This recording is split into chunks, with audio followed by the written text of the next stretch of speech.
Good evening, everyone, and welcome to the June 6th meeting of the Ann Arbor City Council. If you're able, please rise and join us for a moment of silence, followed by the Pledge of Allegiance.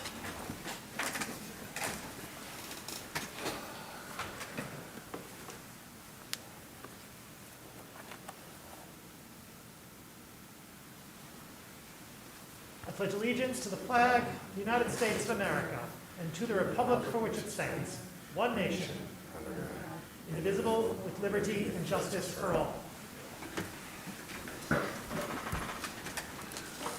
Would our clerk please call the roll of council?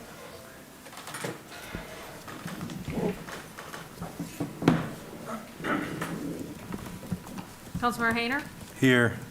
Councilmember Dish, absent. Councilmember Griswold? Here. Councilmember Song? Here. Councilmember Grand? Here. Councilmember Medina, absent. Mayor Taylor? Here. Councilmember Iyer? Here. Councilmember Nelson? Here. Councilmember Briggs? Here. Councilmember Ramlawi? Present. We have a quorum. Thank you. May I have a motion, please, to approve the agenda by Councilmember Malawi, seconded by Councilmember Grand. Discussion of the agenda. All in favor? Opposed? The agenda is approved. Do we have communications today from our city administrator? No, sir. Thank you. We now have our regular monthly update from the Independent Community Police Oversight Commission Chair, Dr. Lisa Jackson. Dr. Jackson, you have the con.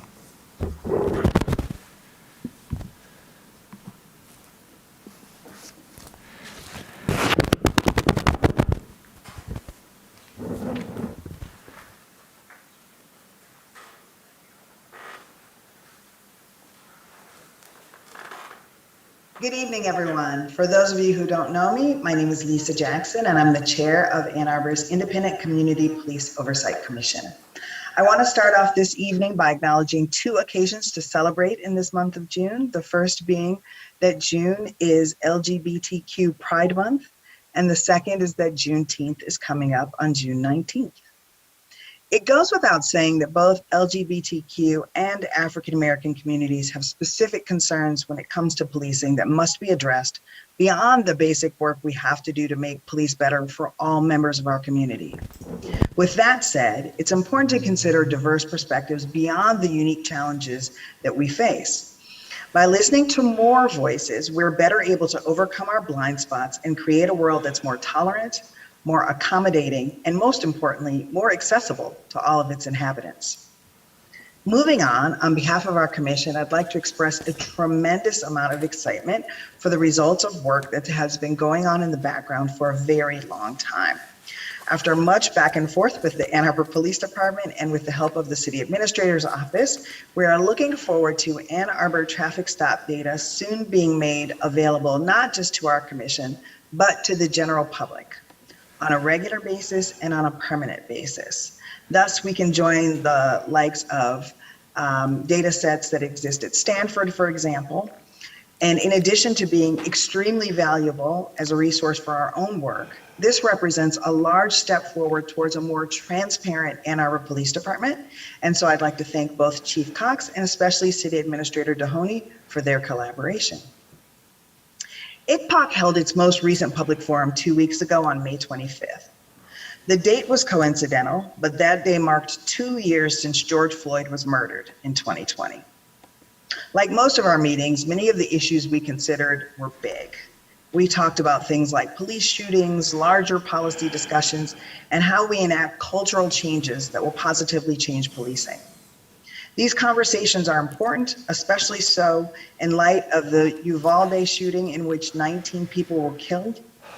That tragedy and the way it was handled by police in that case really show how policy matters and what's at stake. Literally, it is people's lives. One of the reasons why our public forums are important is because the floor is open and we spend almost all of the time listening to people's opinions on what can be changed and on what can be improved. For example, a young man came up and before he even said what had happened to him and what he wanted to talk about, he apologized for his problem not being at the scale of the other things we've been discussing. But as he began to speak, it was clear that what he had to say was exactly the reason why oversight exists. Oversight isn't just the big things. It's everything from the kinds of things we see on TV all the way down to the way police interact with you. So even though it can feel like your problem isn't as big of a deal as the things we see in the news, your experiences are valid and we want to hear about them. Unlike most commissions, ICPOC structures its meetings as public forums specifically so that we can have a dialogue with the community, no matter what it is you have to talk about. We want to hear your voice because at the end of the day, policing isn't just when people get shot. So we want to make sure we're working on improving the police beyond their crisis response capabilities. You can, of course, come out and speak at our public forums, but you can also get in contact with us online through social media. We are A2IPOC on Twitter. We're on Facebook at Ann Arbor Oversight. And of course, you can always email me at ljacksonicpoc@gmail.com. Our commission was formed to amplify the voices of the community. We want everyone in the community to feel important enough to use it. Please join us at our next public forum, which will be Tuesday, June 28th from 6 to 8 p.m. at the Ann Arbor Farmers Market. Thank you so much. Thank you, Dr. Jackson. We now have an introduction with respect to National Gun Violence Awareness Day. If you please.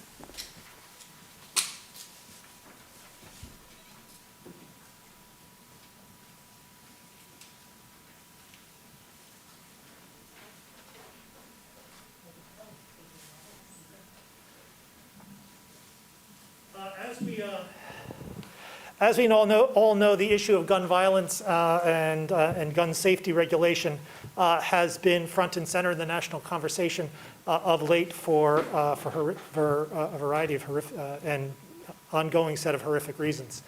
The gun violence is, of course, a national pathology, and the inability of our political system with its ingrained counter-majoritarian designs to successfully regulate firearms and to promote gun safety is one of our ongoing and most persistent challenges.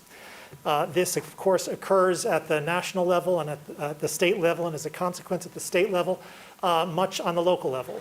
We in the city of Ann Arbor do all that we can in order to promote gun safety, to reduce gun violence, of course, through our police department, our judicial system, and our social services that we provide and that we cooperate with others in our community to provide. We, as a municipal organization, are looking at further ways that we can take action in this regard with particularity, exploring buyback programs and further exploring the possibility of an ordinance which would help our law enforcement support the judiciary when they issue red flag orders. These are ongoing things that we are striving to do, that we are looking to see whether we are able to do. But in the meantime, of course, what we all can do is we can advocate for gun safety, for cessation of gun violence. And this is something that is well known, of course, by so many in our community, and so it is my great pleasure to issue this proclamation today. National Gun Violence Awareness Day. Whereas every day more than 110 Americans are killed by gun violence, 200 more shot and wounded, nearly 16,000 gun homicides annually. Whereas Americans are 26 more times likely to die by gun homicide than in other high-income countries. Whereas cities across the nation, including in Ann Arbor, are working to end the senseless violence with evidence-based solutions, and whereas protecting public safety in these communities is our highest priority. Whereas local government, law enforcement know that their communities best, and whereas they are the most familiar with local criminal activity and best positioned to understand how to keep their citizens and residents and community members safe. Whereas gun violence prevention is more important than ever, as the COVID-19 pandemic continues to exacerbate gun violence after more than 2 years of increased gun sales, calls to suicide and domestic violence hotlines, and an increase in city gun violence. Whereas in January 2013, Heidi Pendleton was tragically shot and killed at age 15. And to recognize the 25th birthday of Heidi Pendleton, people across the United States will recognize Gun Violence Awareness Day and wear orange in tribute to her and other victims of gun violence. Whereas the idea was inspired by a group of Heidi's friends who asked classmates to commemorate her life by wearing orange, as do hunters for safety, a color symbolizing the value of human life. Whereas anyone can join this campaign by pledging to wear orange on Gun Violence Awareness Day, and help raise awareness of gun violence. And whereas we here today renew our commitment to reduce gun violence and pledge to do all we can to keep firearms out of the wrong hands and to encourage responsible gun ownership to help keep our children safe. Now, therefore, I, Christopher Taylor, Mayor of Ann Arbor, Michigan, do join Moms Demand Action in declaring Friday, June 3rd, 2022 to be Gun Violence Awareness Day, and encourage all citizens and residents and community members to support local communities' efforts to prevent the tragic effects of gun violence and to honor and value human lives. Thank you. Thank you. Yeah. I will be brief. Mayor Taylor very succinctly and wonderfully made comments that I may reiterate here and reading this amazing proclamation. Good evening. Thank you for welcoming Moms Demand Action here. My name is Maria Bailey. I'm an Ann Arbor resident of Ward 2 and a volunteer lead with the local group of Washtenaw County Moms Demand Action for Gun Sense in America. On behalf of our local leads team and volunteers and supporters, as well as our Michigan chapter, we thank you, Mayor Taylor, and the council members of Ann Arbor for supporting the proclamation, making June 3rd, 2022 Gun Violence Awareness Day in our city. This past Wear Orange Day and weekend were important as we honored and remembered victims and survivors of gun violence. As noted in the proclamation, over 110 gun deaths occur each day in this country, as well as over 200 more who are injured by guns. In the wake of mass shootings that grab headlines across the country, it can be difficult to remember that this is a daily occurrence in our country. And the ripple effect of gun violence is long-reaching and complex. While it's important to raise public awareness about the daily toll of gun violence in our communities and across the country, we do so only so that we can then take action together.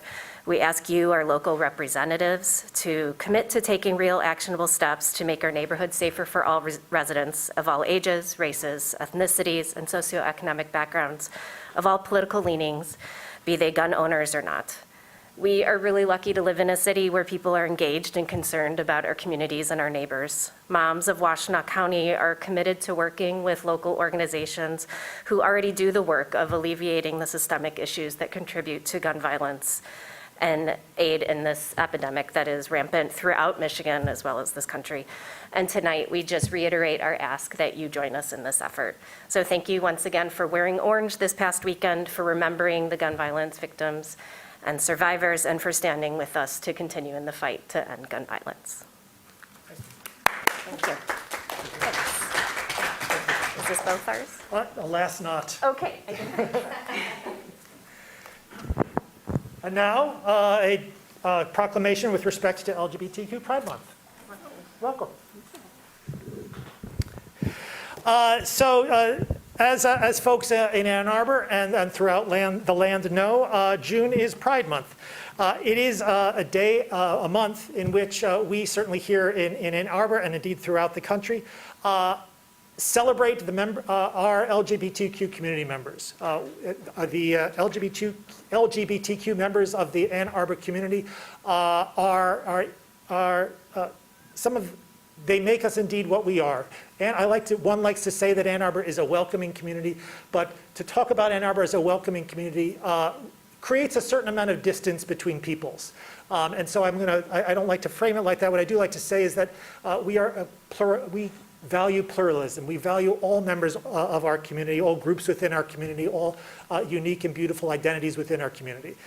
And Ann Arbor's LGBTQ members are front and center in all of that. And today, as we declare a declaration of June as Pride Month, we do so with understanding the duality of that declaration.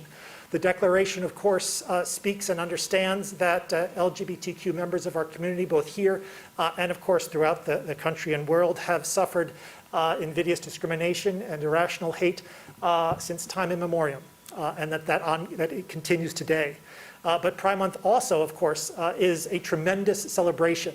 It is an exaltation of LGBTQ lives and love and people and community members, and it is in that spirit and on that aspect of the month that we celebrate and emphasize. And so it is my great pleasure to read Proclamation with respect to June 22, Ann Arbor LGBTQ Pride Month, if I may.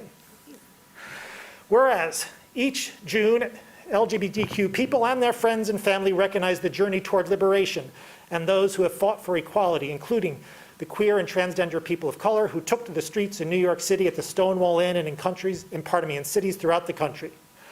And whereas the city of Ann Arbor holds a historic place in the history of LGBTQ movement for equality. For 50 years ago, the city was first to issue a Pride Week proclamation and was among the first cities in the nation to pass an ordinance to protect residents from discrimination based on sexual orientation, later to add gender identity protection. And that same year, 50 years ago, 2 city council members, Nancy Weschler and Jerry DeGrick, were among the first elected officials nationwide to come out as gay. And Kathy Kozanchenko was the first gay or lesbian person to successfully run for political office in the United States. And whereas the city of Ann Arbor continues to lead within the state of Michigan in working to advance equality and safety for LGBTQ people, including through robust non-discrimination protections and a ban on the discredited practice of conversion therapy. And whereas this year, both in Michigan and around the country, state legislators have introduced and passed a record number of bills attacking LGBTQ people, particularly transgender youth and their families. And whereas the COVID pandemic and the resulting economic instability has disproportionately been felt by LGBTQ people, particularly Black and Latinx LGBTQ community members. Now, therefore, I, Christopher Taylor, do hereby proclaim June 22 as Pride Month and affirm our city and community's commitment to working against discrimination and violence against LGBTQ people and ensuring that all LGBTQ community members in the city of Ann Arbor are celebrated and have dignity, equality, and justice. Thank you very much. Ms. Goldberg, the floor is yours. Hi, everyone. My name is Naomi Goldberg, and I serve as the LGBTQ liaison to the mayor's office and to all of you on council. And I just want to thank you for continuing this amazing history that we have here in Ann Arbor around LGBTQ equality. As Mayor Taylor said, we have historic city council members who really have created Ann Arbor and led the way. And you all have taken incredible action through different ordinances to make sure that everyone in the community is protected and feels welcome. And I appreciate how much those things mean to the community, especially right now this year. I feel like Pride is both this celebration, but also this resistance, and that's how it started. And yet again, we find ourselves in that exact moment. So I just want to appreciate everyone and what you do every day to make sure that our communities are the strongest that they can be. And thank you, Mayor Taylor. It's my delight. Happy Pride. Thank you.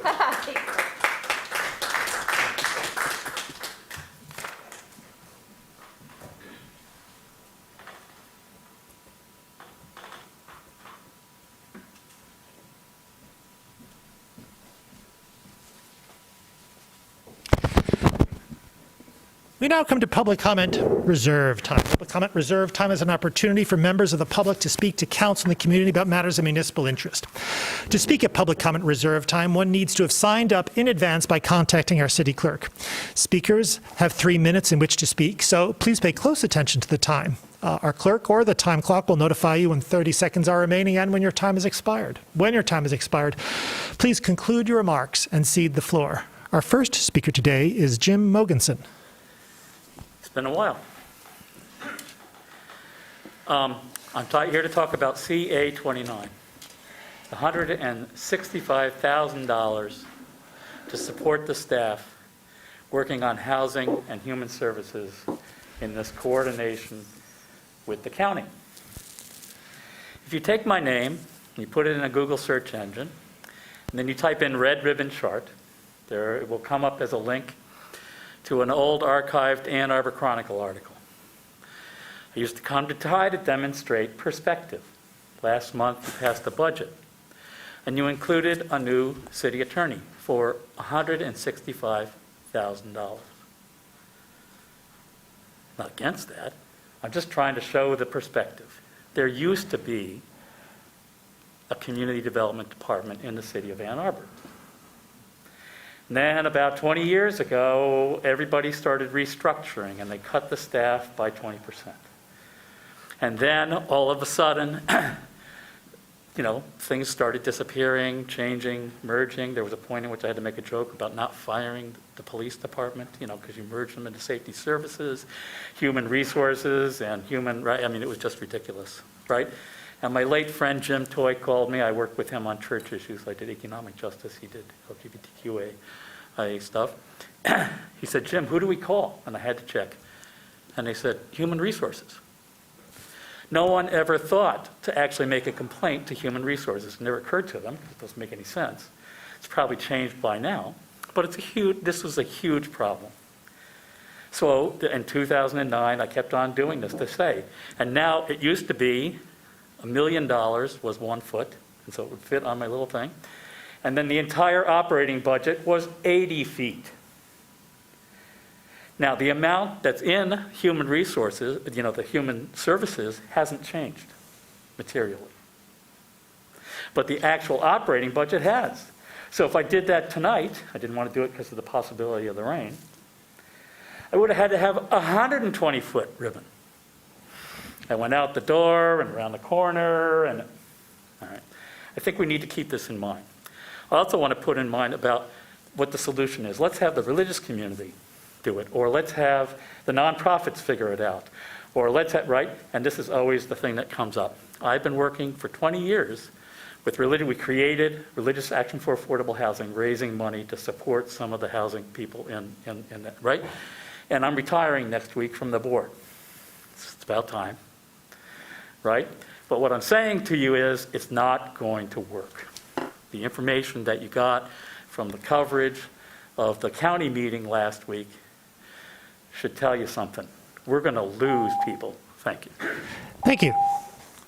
Our next speaker is Mojan Savabiasafani. Hello, Ann Arbor. I never heard Chris Taylor's voice shiver as much as it did tonight. Did you?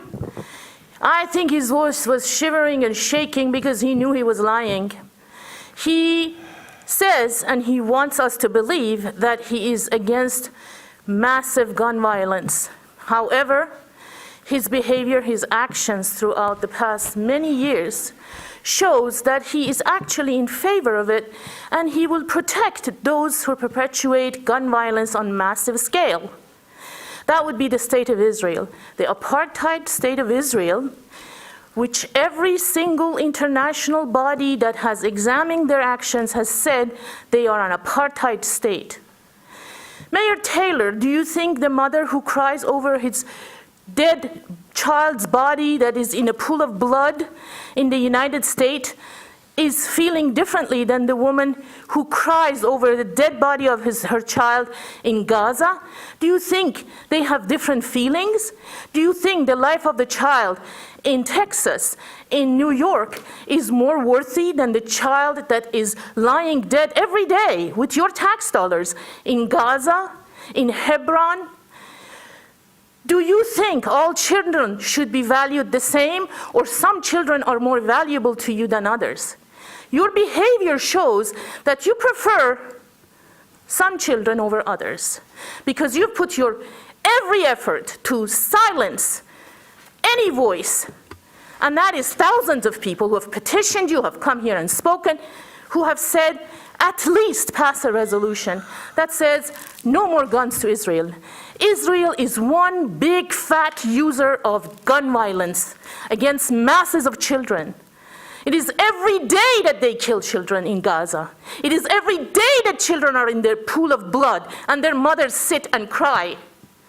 It is every day that that happens, and you help that go on because you stand firmly against anything that anybody says to stop Israel and its massacre of Palestinian people. You've lied about a lot of things, and this is one that is so close to my heart because I've lived with children who have died, and in their blood, their parents have cried for hours because I've seen that. And you want us to believe that you care for gun violence and you want it to stop? Your voice was not convincing, Mr. Taylor. It was telling us, and we heard it, that you do not give a flying rat's ass about gun violence. And that is a sad thing. Because you're right. Racism is systemic. The American system is racist. We ask Thank you. that you pass the resolution that we are against military aid to Thank you. Israel. Our next speaker is Blaine Coleman. Mayor Taylor pretends tonight to be against gun violence. He made a big pretense of being against gun violence, but he has thrown his weight in the direction of more guns to Israel, heavily. He has thrown his weight against the simplest human rights resolution in Ann Arbor City Council that just says we are against military aid to Israel. A simple human rights resolution like that would mean the world to the Palestinian people, the mayor has thrown his weight against it. We even have a city council sitting here, Councilmember Iyer, who took campaign contributions from old friends of the Israel Defense Forces. And she's nodding her head. The Israel Defense Forces has massacred thousands of Palestinians. And Iyer, you're nodding your head like that's a good thing? Now you're shaking your head. Which is it, nodding or shaking? When Mayor Taylor goes all out for the occupied Ukrainian people, and he throws all his weight against the occupied Palestinian people, he's telling you something, and I hope you hear him. In my opinion, he's telling you that he is a racist dog of a mayor, a racist damn dog of a mayor who doesn't deserve to remain mayor. On election day, the voters need to throw him out. You cannot tolerate a racist goddamn dog as your mayor, a man who devotes so much effort throwing his weight against simple Palestinian human rights resolutions. You can't afford to have that kind of racist dog as your mayor. And at the same time, boy, is he sentimental in public about white Ukrainians who are occupied. This man is death on the Palestinian people. Mayor Christopher Taylor, in my opinion, just means more death to the Palestinian people. And now finally he's making eye contact after staring down at his lap for so long. But I don't expect a racist goddamn dog to change. I expect you to be racist for the whole rest of your life. And I hope you live a long, long life outside of this city council, outside of the mayor's office, outside of any place where you can hurt Palestinians. Goddamn racist dog. Thank you. Our next speaker is Eric Lipson.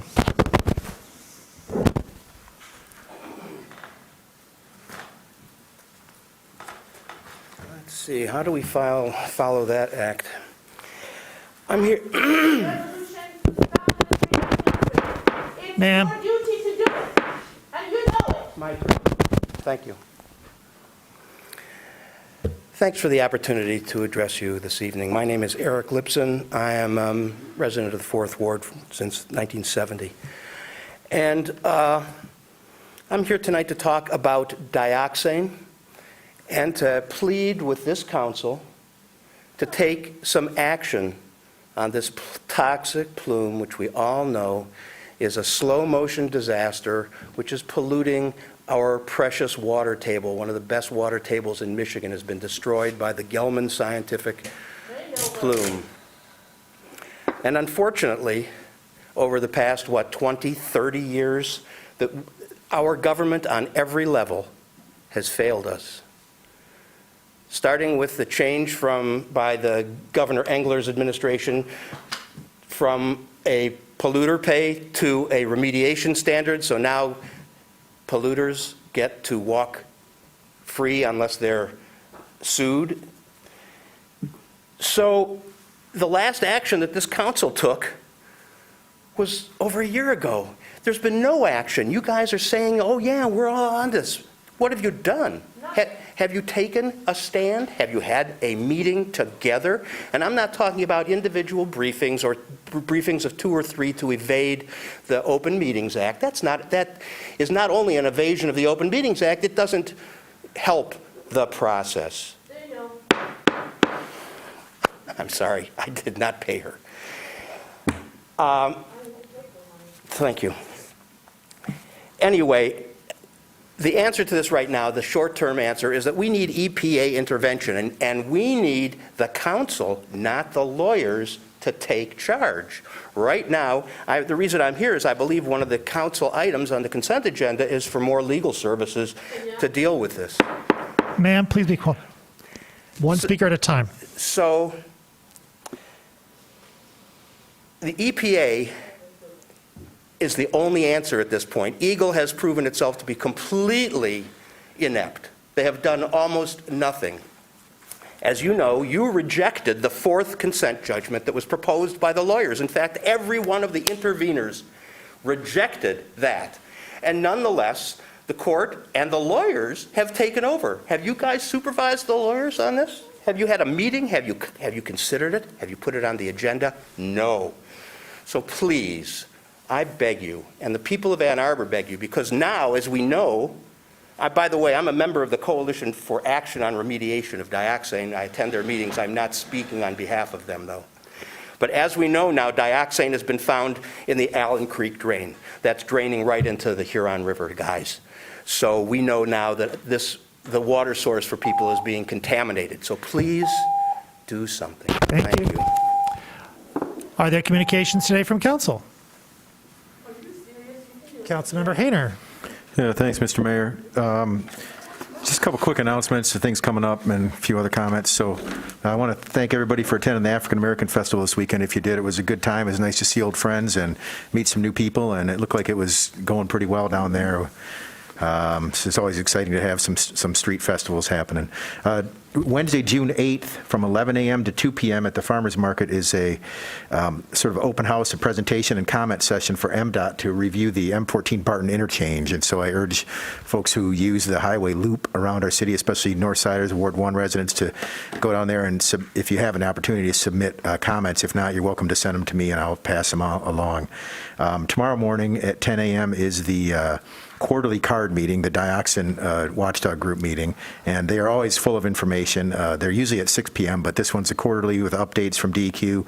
EPA's been at those meetings and so on, so I encourage people to tune into those card meetings. Those can be found. The PROS plan input ends tomorrow at midnight, and that can be found by Googling PROS plan Ann Arbor, and there's a survey you can take on there, and it has plenty of open space for comments. You know, we had some speakers here earlier who really pointed out what is the kind of the elephant in the world, that every day is Gun Violence Day for most people in the world. The United States is the world's largest arms dealer. Over 40% of all the small arms worldwide come from the United States. We sent 10,000 pieces of small arms and 50 million rounds of ammunition to Ukraine in the last couple months alone.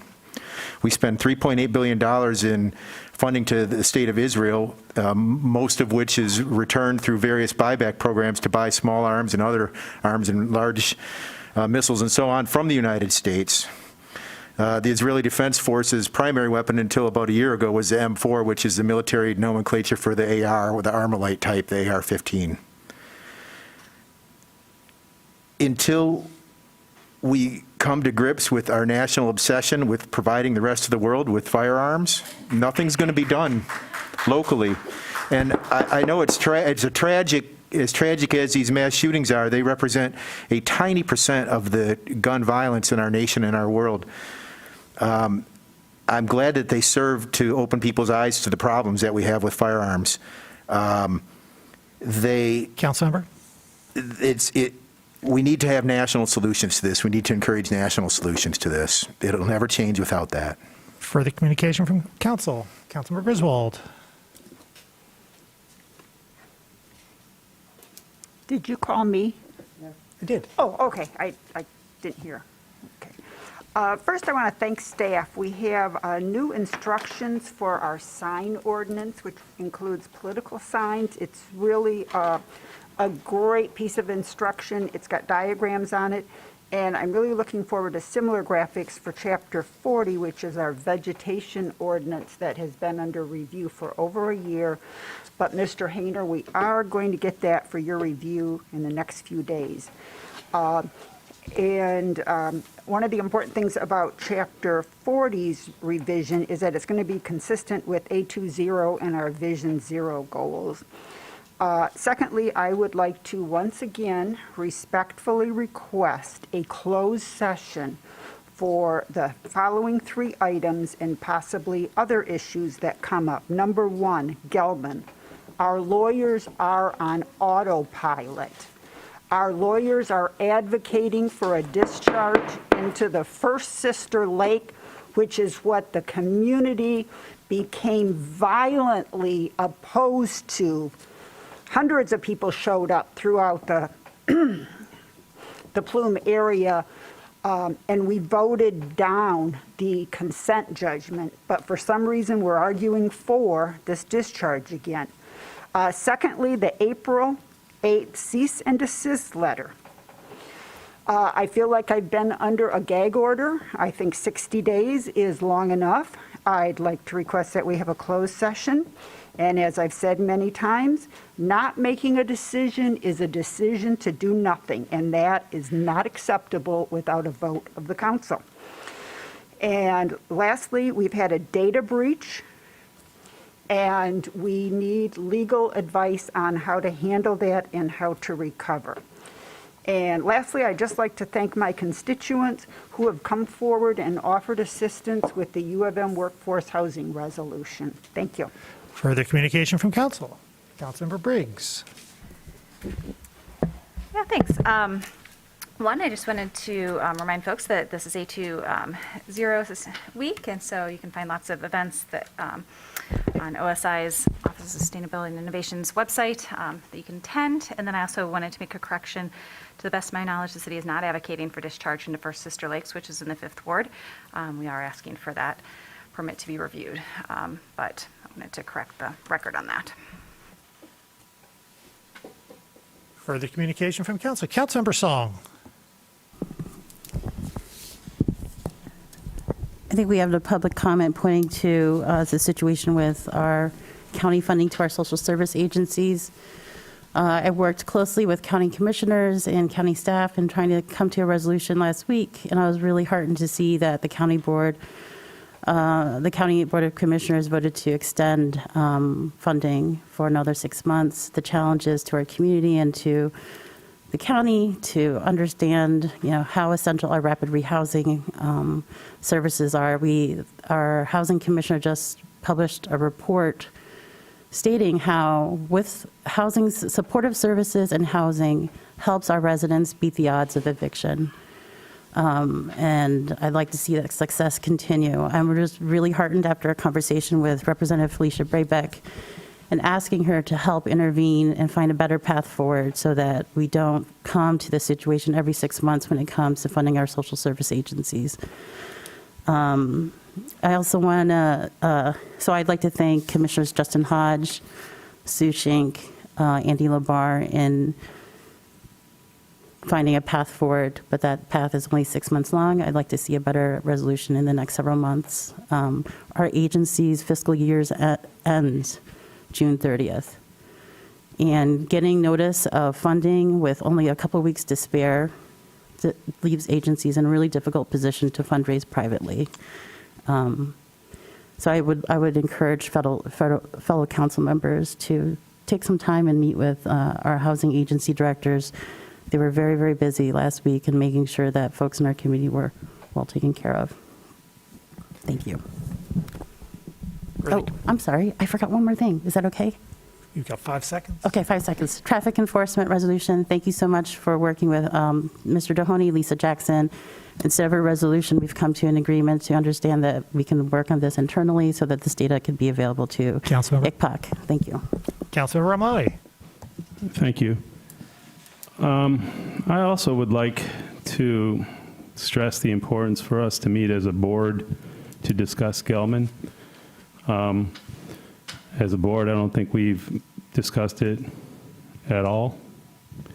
And there are communications coming in about the dioxin that's being found in the Allen Creek.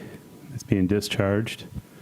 And I think we need to get on the same page and understand what this means and what can be done. So I echo the sentiments of my colleague on the other end there, that it would be good to meet and discuss that matter. Also, there's been a lot of emails sent to us with great alarm about the cuts to funding for social services.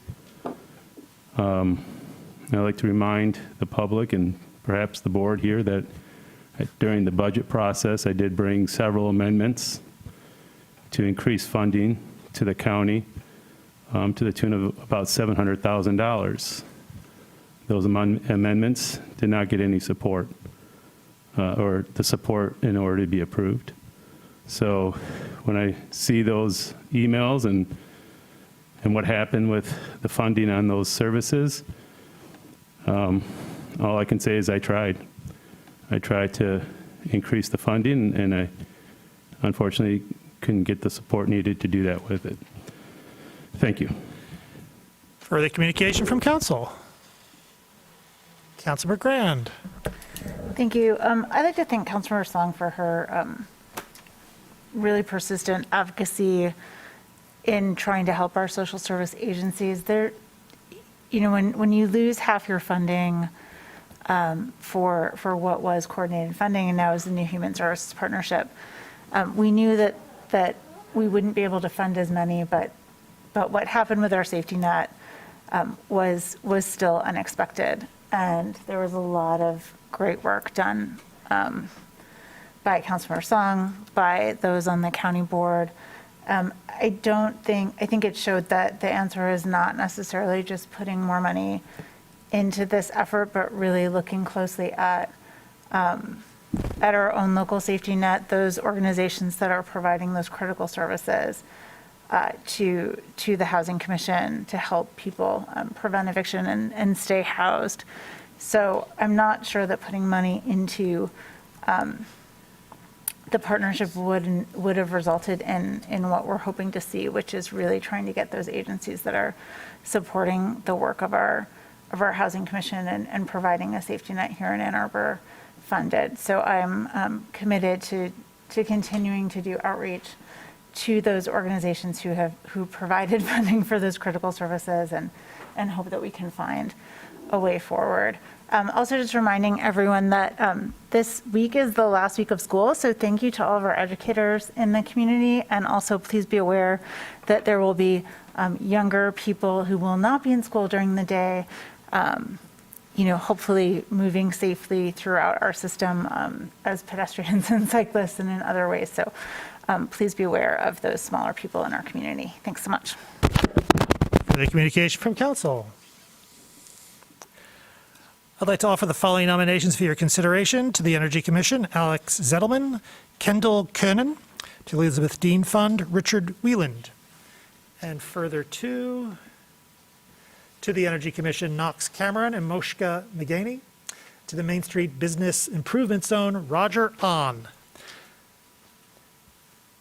We have a motion, please, to approve the consent agenda. Moved by Councilmember Griswold, seconded by Councilmember Grand. Discussion of the consent agenda. Councilmember Iyer.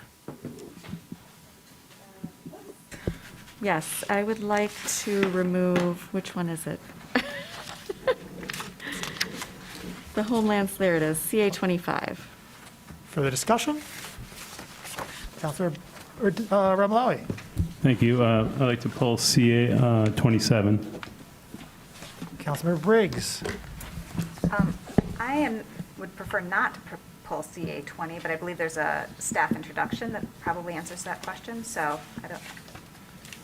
I guess if you have a question for staff, Mr. Mahoney? Was it CA 20? Yes. Mr. Hutchinson is available.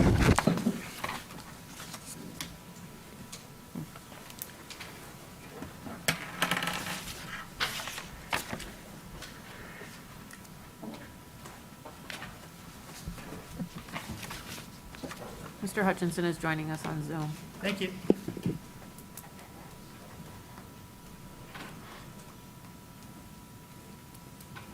Hi, sorry for the delay there. This is Nick Hutchinson, city engineer. We had a question come in regarding CA20. A resident raised a question about wondering if, as part of this project, any oak trees were going to be removed or trimmed for the sidewalk installation, and if so, what steps were going to be taken to prevent the spread of oak wilt. And our response to that is that the trees for this project have already been removed in advance of the sidewalk construction by our public works staff. For any trees actually removed, there's no concern regarding oak wilt. If forestry staff had to prune any oak trees, then they would have applied sealant to each pruning cut to prevent oak wilt from establishing. And the city has an oak wilt qualified arborist on staff that assists with work on oak trees and with oak wilt concerns. Thank you. Thank you. Council, Wonderful, thank you. Councilmember Griswold. I'd like to pull CA 28, and I'm wondering if we can turn up the volume. It's difficult to hear. All right, thank you. Ms. Beaudry. Further discussion on the consent agenda? All in favor of the consent agenda with the exception of CA 25, 27, 28, please say aye. Aye. Opposed? Consent agenda is approved with the exception of CA 25, 27, 28 with 9 council members present. All vote in the affirmative, thus satisfying the 8-vote requirement. With respect to CA 3, CA 8, CA 17,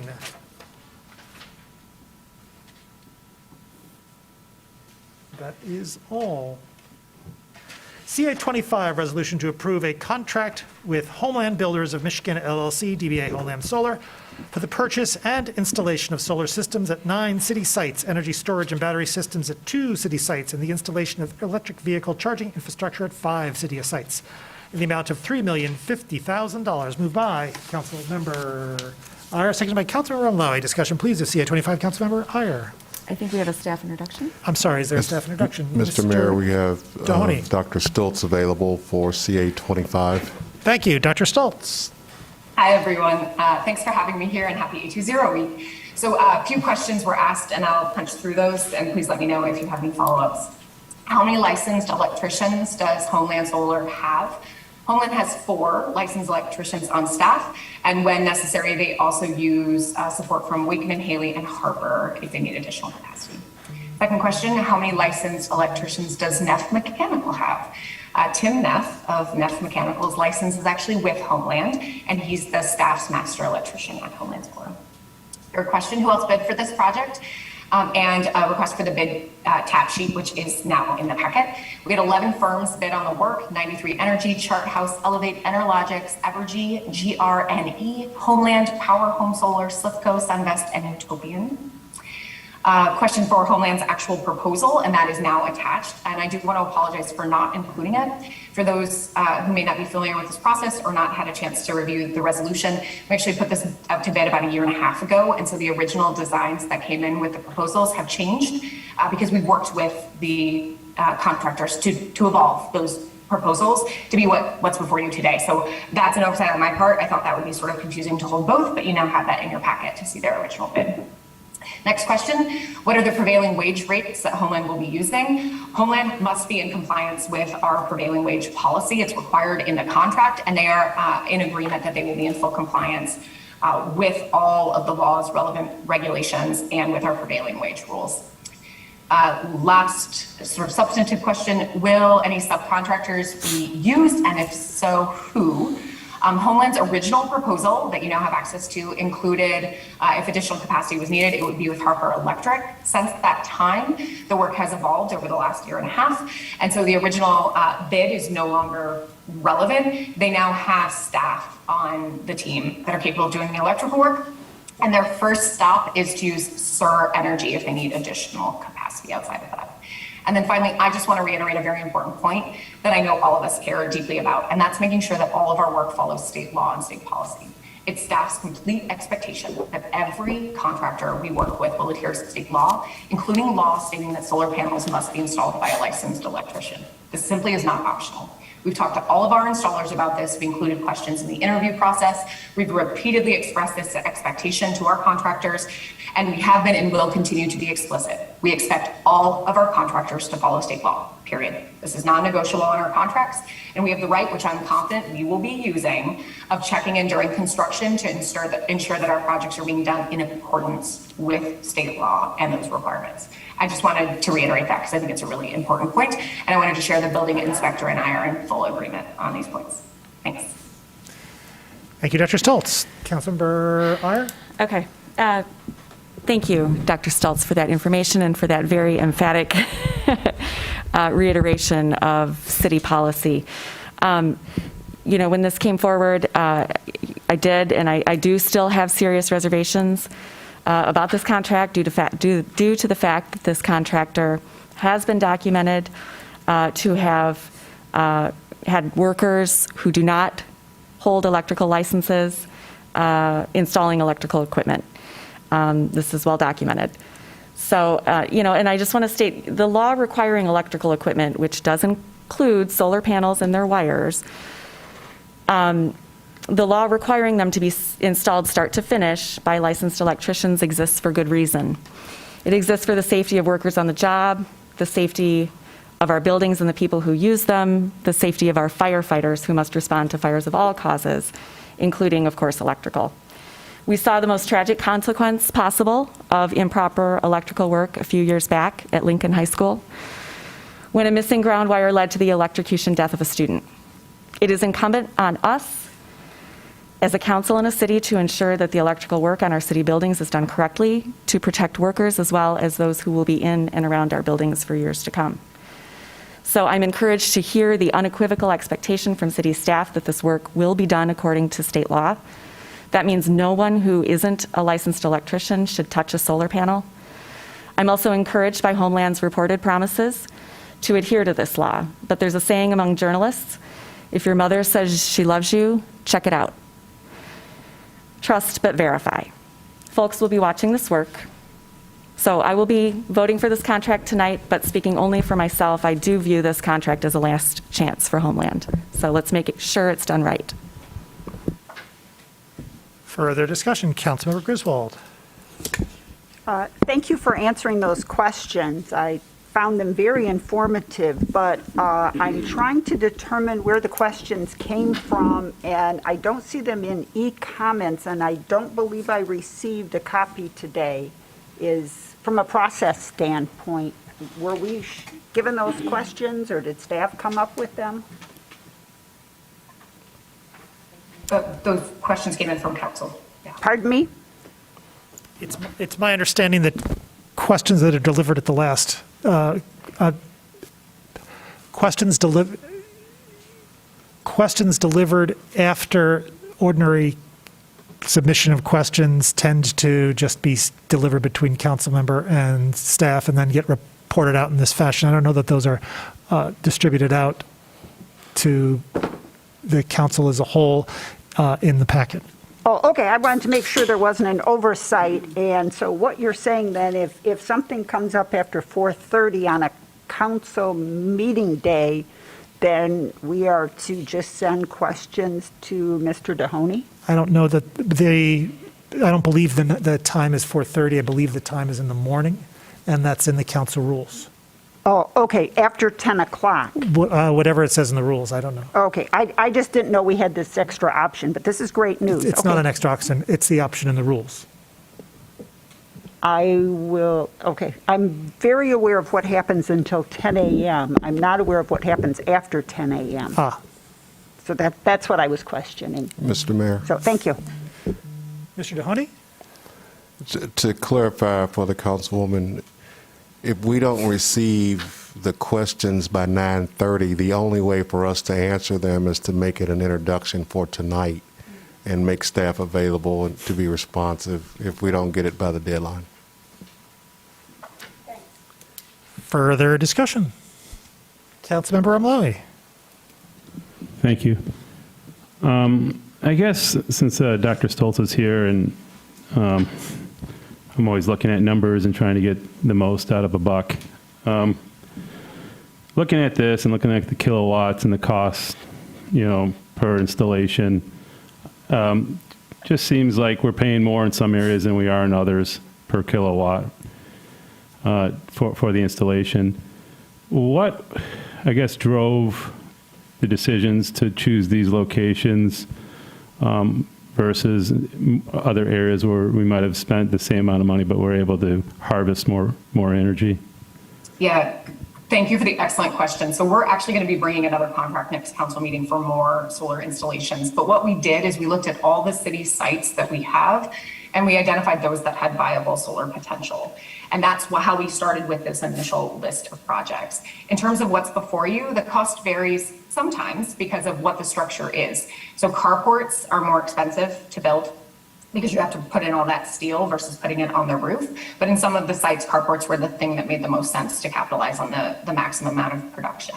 When you look across this whole suite, though, of projects, it's actually just under $2 per watt, which is a really good kind of price point when you factor in some of the other elements that we have. So prices vary based on the size of the roof, the quality of the roof, whether we have to do a carport, whether we're doing ground mount. And so those all kind of factor into the design. But we did try to be very intentional about doing designs that fit the aesthetic and the uses of the different sites. So we didn't jeopardize, for example, play structures that we might have in a certain area. Thank you. I guess it's got another question since we're here. We have a short agenda. I might as well ask it. Now with these chargers, I know there's been a lot of community talk about how many of them are broken or failed in many of the cases, not the ones I think you're responsible for, but in other areas of the town. We're buying these, obviously, then? We're not leasing these chargers? And I guess, is there... who makes sure that those are operational? Yeah, so this contract isn't the chargers. We're buying the chargers. You'll see that at the next council meeting because we have a better contract rate through the state to buy the chargers outright. They're doing all of the installation work, so the electrical, and we will own those chargers. Okay. So that will be a city asset at our city sites. So these $8,000 per charge is just for the installation? Yeah, it's the installation and all the electrical that goes behind the scene to get them ready, and then we'll be buying the chargers. Okay, thank you. Further discussion? All in favor of CA 25? Opposed? It is approved with 9 council members present, all voting in the affirmative, thus satisfying the 8-vote requirement. CA 27, resolution to approve Amendment 2 to Professional Services Agreement with Management Partners, Inc., DBA Management Partners for Interim Human Services and Labor Relations Director in the amount of $125,000. Moved by Councilmember Umlawi, seconded by Councilmember Iyer. Discussion, please, of CA 27. Councilmember Umlawi.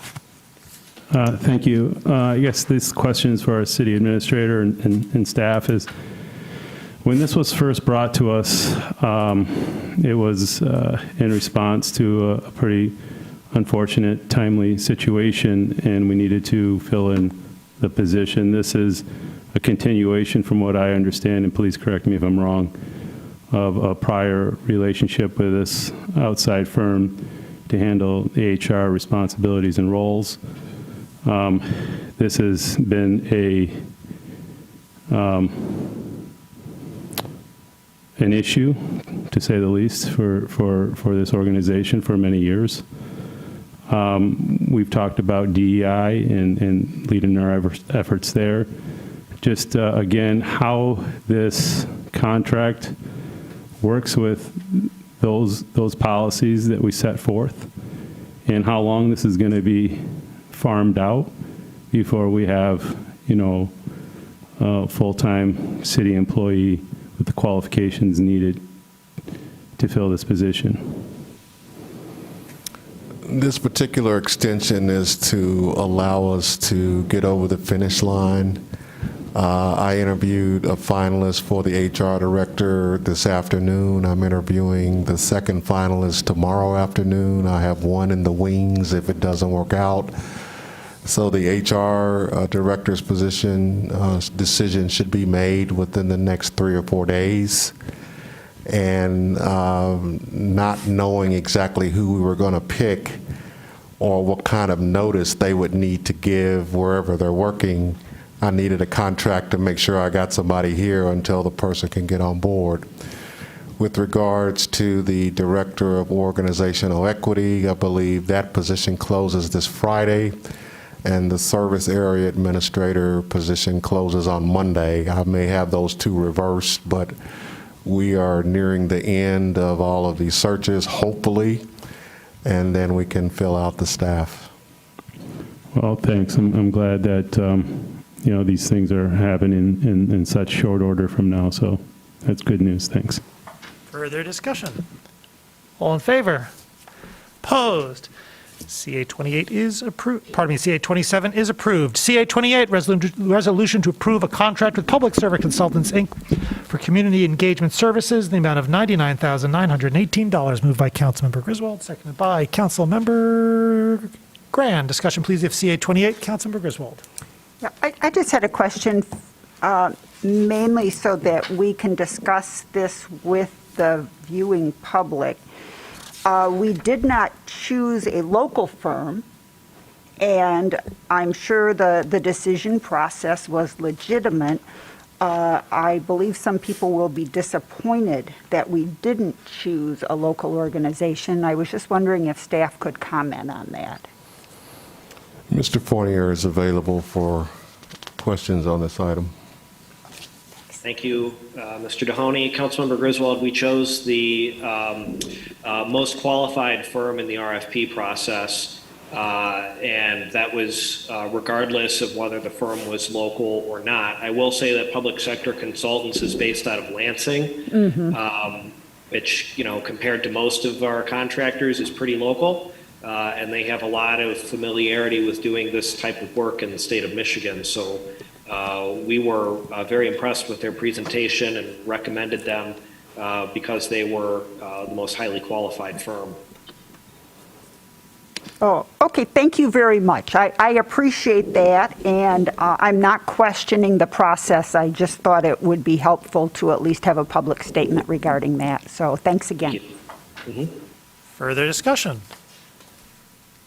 All in favor? Opposed? CA 28 is approved. We now have before us the regular session meeting minutes of May 16, 2022. May I have a motion, please, to approve these minutes? Moved by Councilmember Song, seconded by Councilmember Grand. Discussion of the minutes. All in favor? Opposed? The minutes are approved. C1, an ordinance to amend Chapter 55 Unified Development Code, zoning of 1.9 acres from TWP Township District to R1A, Single Family Dwelling District, 3090 Geddes Road. May I have a motion? Moved by Councilmember Griswold, seconded by Councilmember Song. Discussion, please, of C1. All in favor? Opposed? It's approved. DC1, resolution to recommend approval of issuance of new full-year Class C quota liquor licenses in the city of Ann Arbor. Moved by Councilmember Brumlawi, second by Councilmember Briggs. Discussion, please, of DC1. Councilmember Brumlawi. Thank you.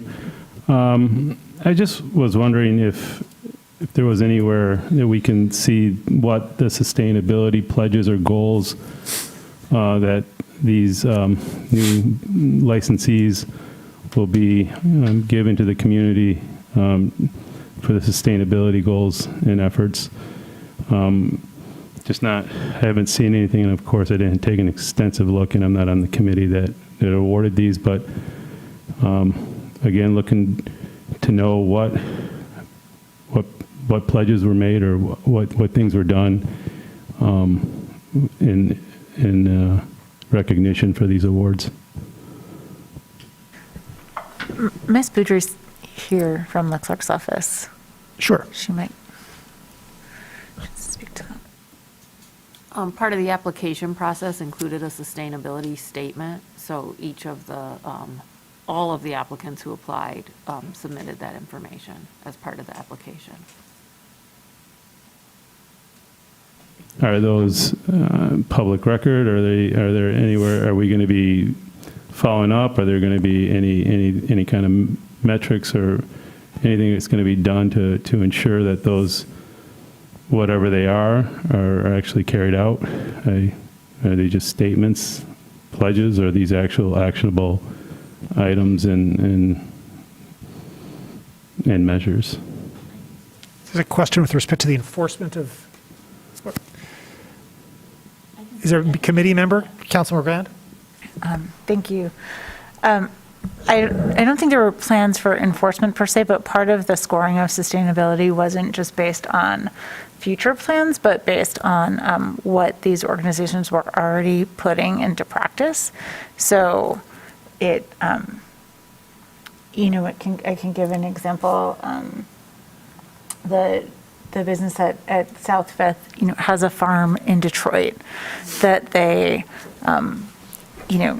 grow a lot of the produce that they use, in their restaurants. So, and some were not as robust in their responses, but it was sustainability was a significant part of the scoring process.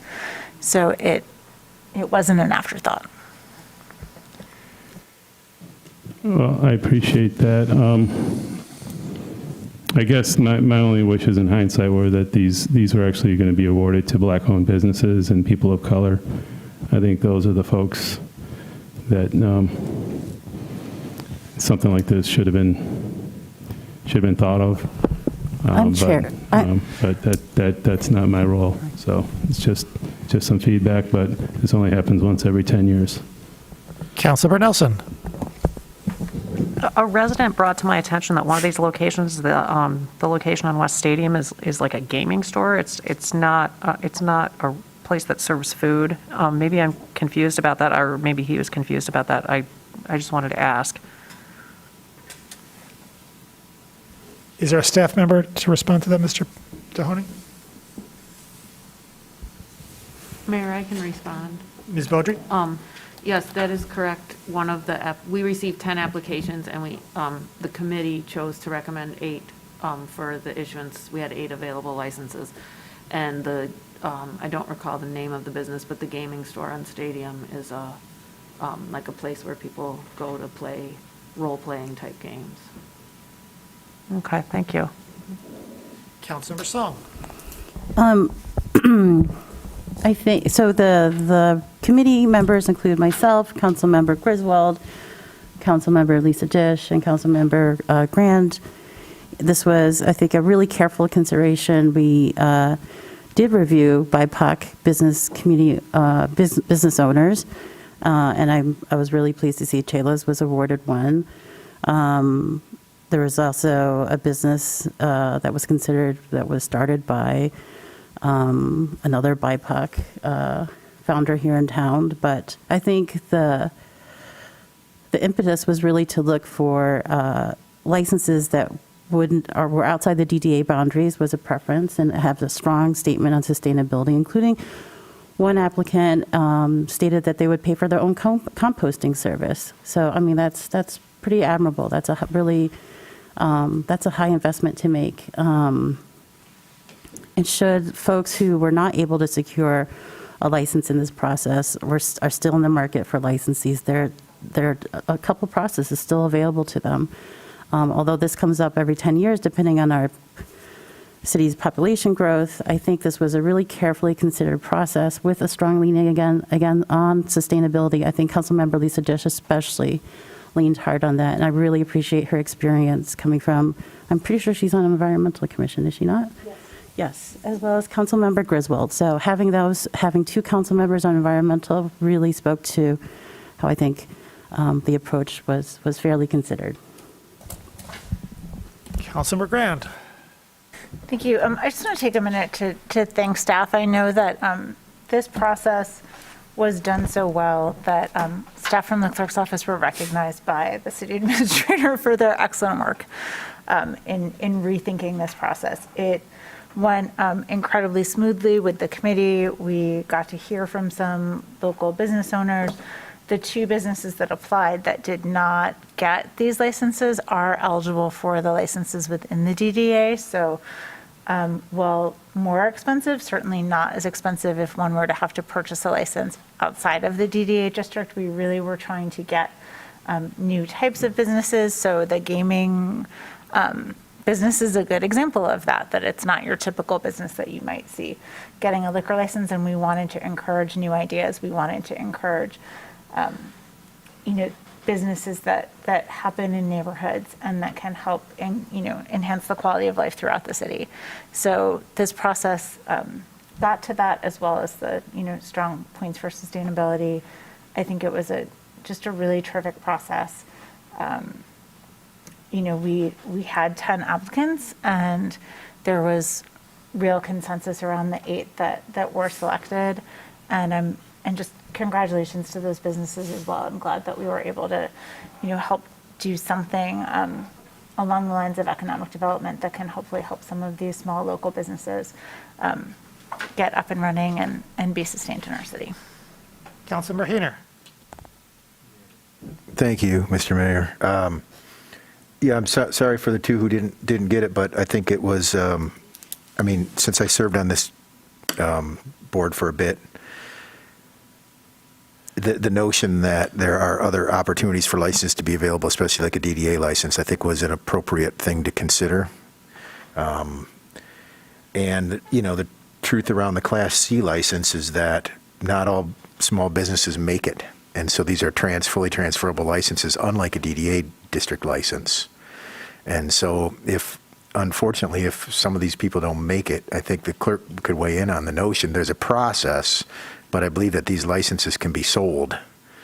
So, you don't have to be a food service provider to own one of these. I don't know. I think it was a reasonable methods were used, and it's nice that the other folks who did make those investments in the DDA have an option to get a liquor license. So I'm going to support this. Councilmember Almani. Yeah, well, even getting a DDA license is still going to cost you $30,000. An average Class C liquor license is around $80,000. So this was a market value of $650,000 in Class C liquor licenses that were approved here tonight. I don't think we got a good enough deal, to be honest. I think we should have had tougher negotiations of sorts. I just don't think that we really got the most out of this. I would have liked to see other things done. At the very least, auction them off and put that money in the OSI's budget, I think would have gotten us more for the public benefit and public interest. I will be supporting this, but I just think when you don't collaborate and you don't talk with others, you end up with a product that's, I think, not as good as it possibly could be in the end. But I appreciate the work that went involved in this, but I just think we sold ourselves short when it comes to it. Ms. Beaudry? Just to respond to Councilmember Hayner's question, the applicant does have to use the license. They can't sell it, and if they don't operate for 3 years or get the business up and running and utilize the license, it will revert back to the city. So we're not issuing it to them that they could simply turn around and sell it. And that reversion process, then it becomes the city's responsibility to open a pool of new applications, or? That's correct. It would go back into our pool of quota licenses. Okay. And the downtown development district licenses that we have can't be issued if we have any quota licenses available. So the quota licenses have to be issued first, or we don't have the option in the downtown to continue to issue the downtown development district licenses.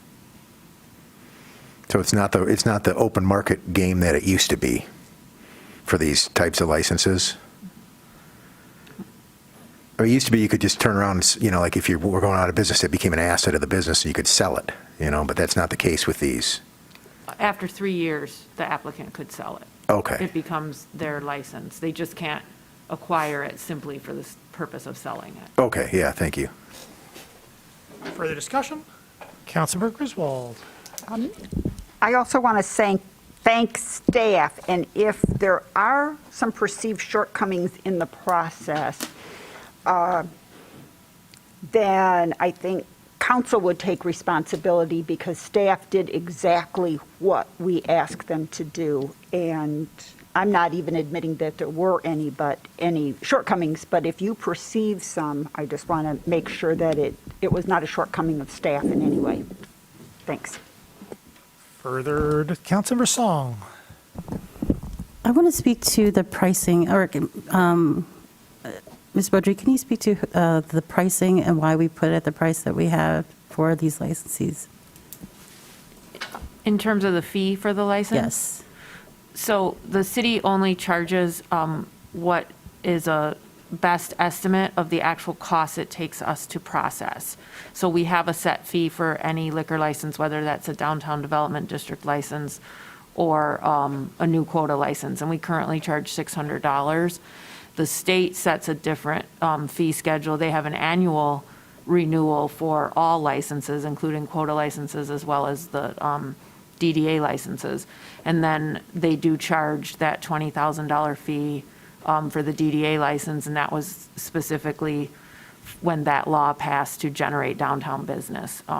They don't charge that for the quota license.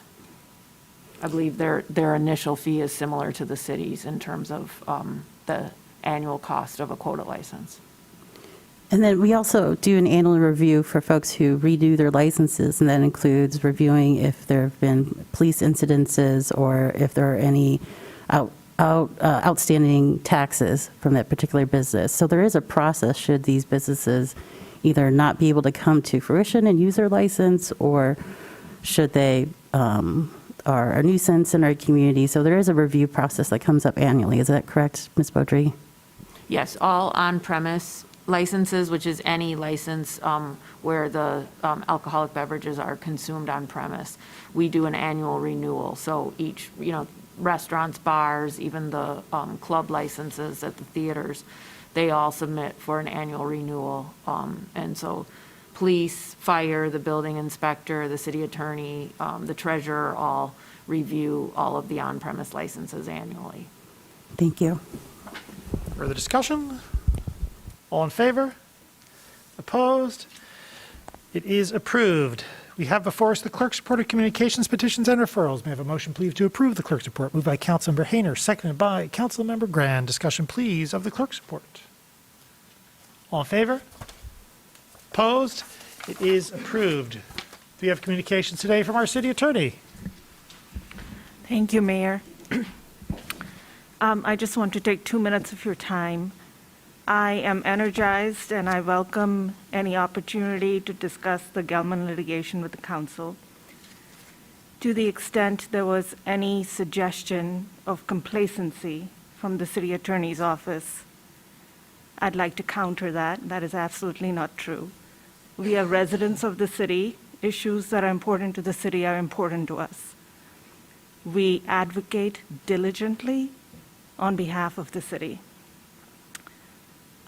But we are lawyers, and we must do so within the confines of the law and procedures of the court. But within those confines, we have recently advocated on behalf of the city. We have recently, just last week, filed a motion in Washtenaw County Circuit Court, it's a public document, to enforce Judge Connor's order against Gelman and to ask Gelman to show cause why it is not implementing the changes that were ordered.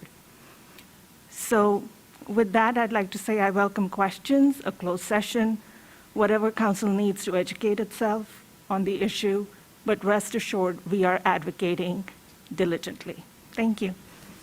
Thank you. We now come to public comment general time. Public comment general time is an opportunity for members of the public to speak to council and the community about matters of municipal interest. To speak at public comment general time, one need not have signed up in advance.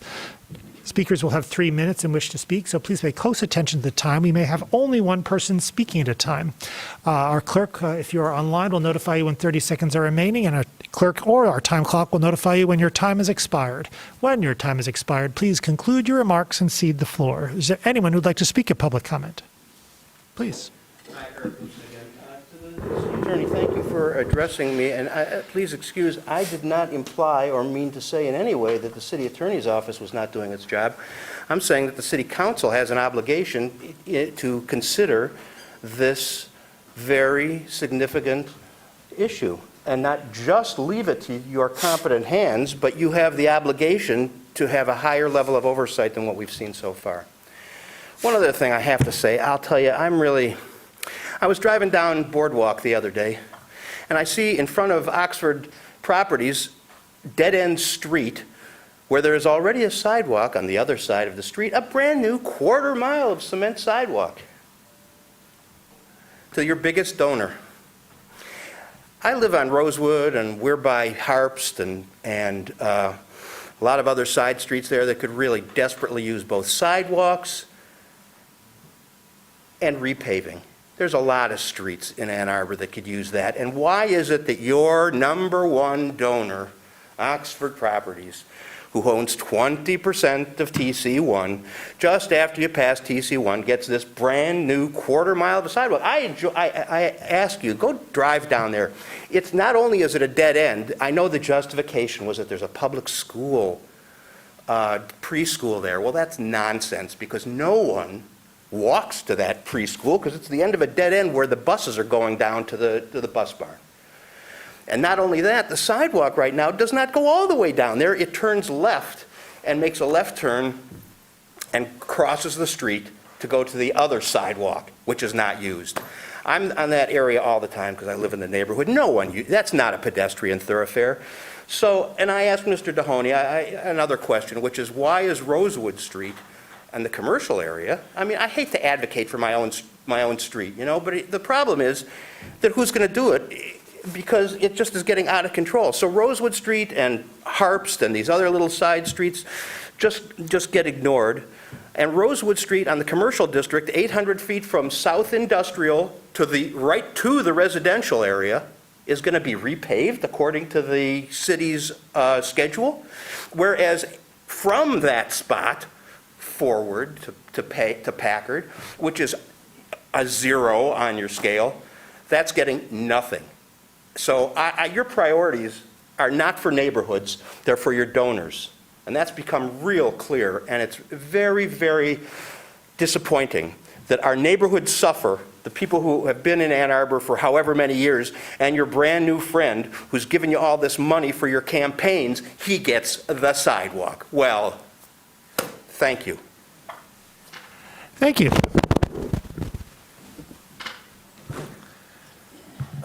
Hello, my name is Abdul. I'm a student at the university. I'm here to talk about TC1. Just wanted to give my supportive comments to TC1. I think it's great. Ann Arbor has a severe housing shortage, as I'm sure some of you know. And in order to solve that severe housing shortage, we need to build more housing. So the city's planners have helped and done a lot of community engagement to figure out what exactly should we make our TC1 zoning district look like. They found a good solution. And upcoming, the next spot they want to do it at is Stadium, which I think is a great spot to put a lot of transit-oriented housing, because there are buses that run on Stadium, and there are plenty of people who would love to live along Stadium because it's convenient, next to a lot of retail, next to a lot of beautiful Ann Arbor parks, and we should give more people the opportunity to live in Ann Arbor. TC1 has everything that a good zoning code should have. It allows for plenty of housing. It allows for it to be contextual with the housing with the existing area around it. It's good in every kind of way. So I want to thank the City Council for their work, thank the Planning Commission for their work, and kind of just give more encouragement to more housing. Thank you. Thank you.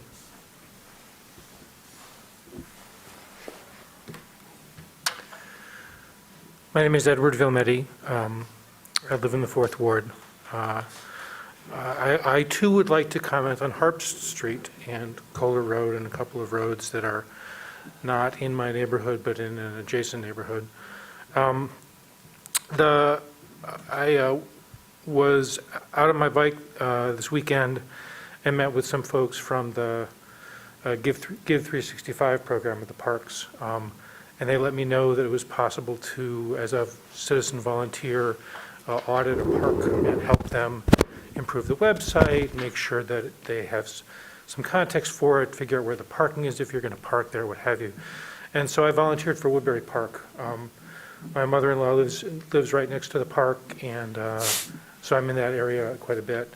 So I sort of know what I'm going to say about this because I've been through it before. There's an access cut between Woodbury Park and Harp Street that has a tree that's this big around in the middle of the path.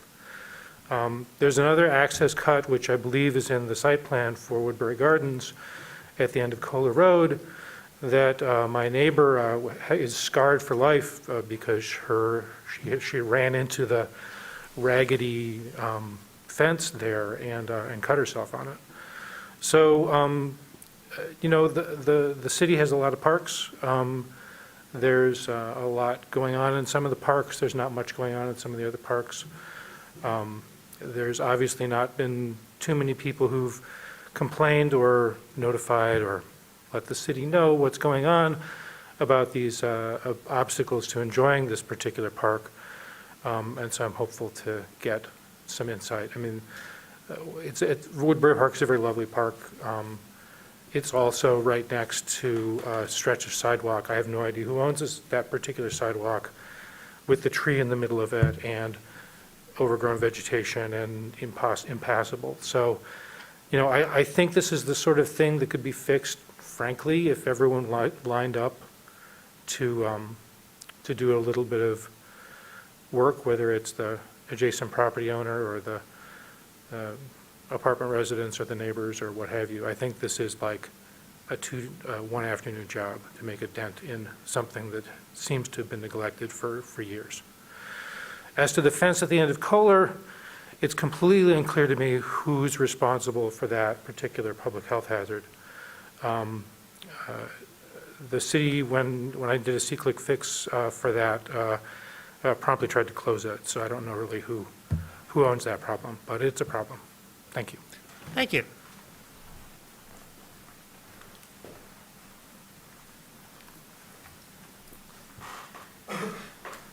Jim Mogensen again. So I wanted to follow up on some of the budget things that I was talking about. So as a person who's been following the budget for a long time, Ann Arbor has a budget problem.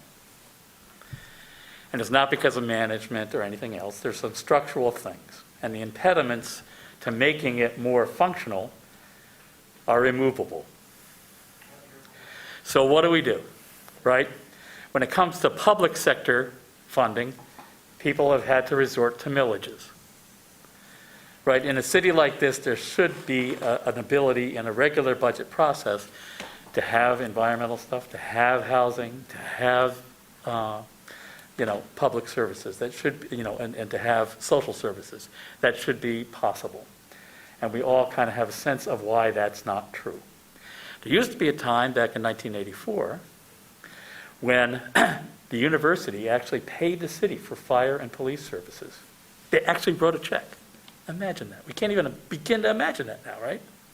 There are all kinds of reasons for that. But we just need to break out of some of these things. Let's talk about coordinated funding. 50 years ago, black activists in town started going into white churches. Charles Thomas Jr., and he marched into the churches and he said, he walked up to the pulpits without signing up and said, reparations now.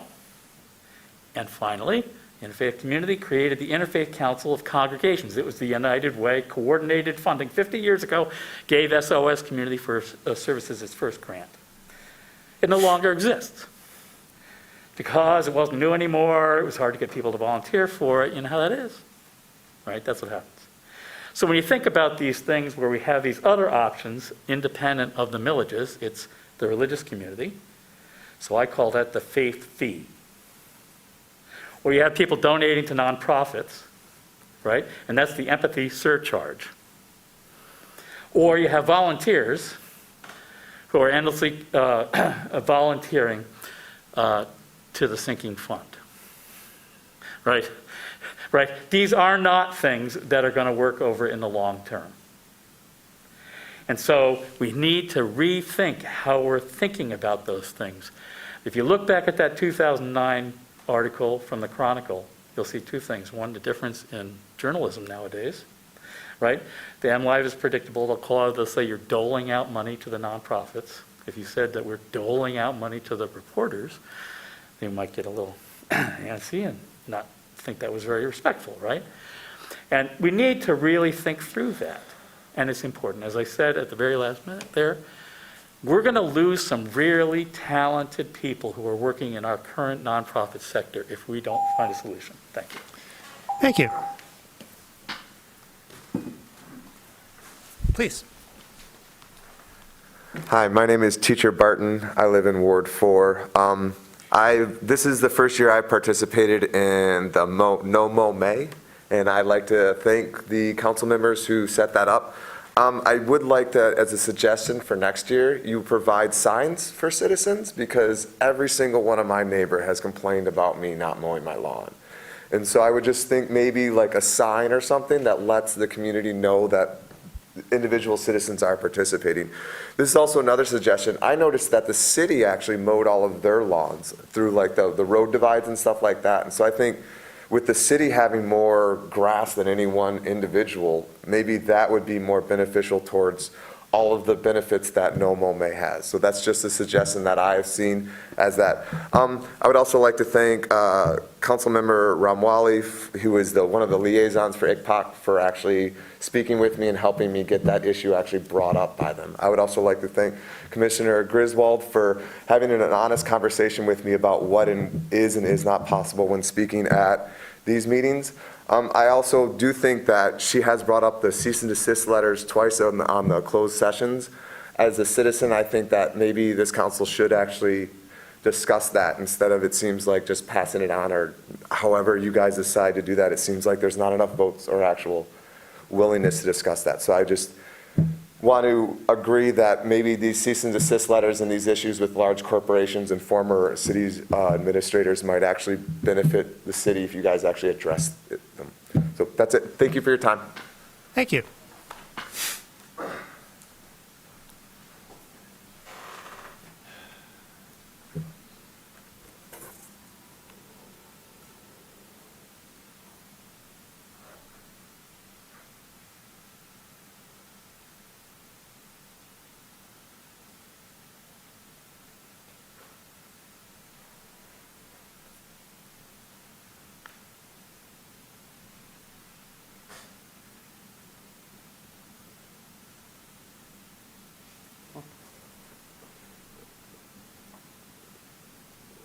I wonder just how many coops and how many chickens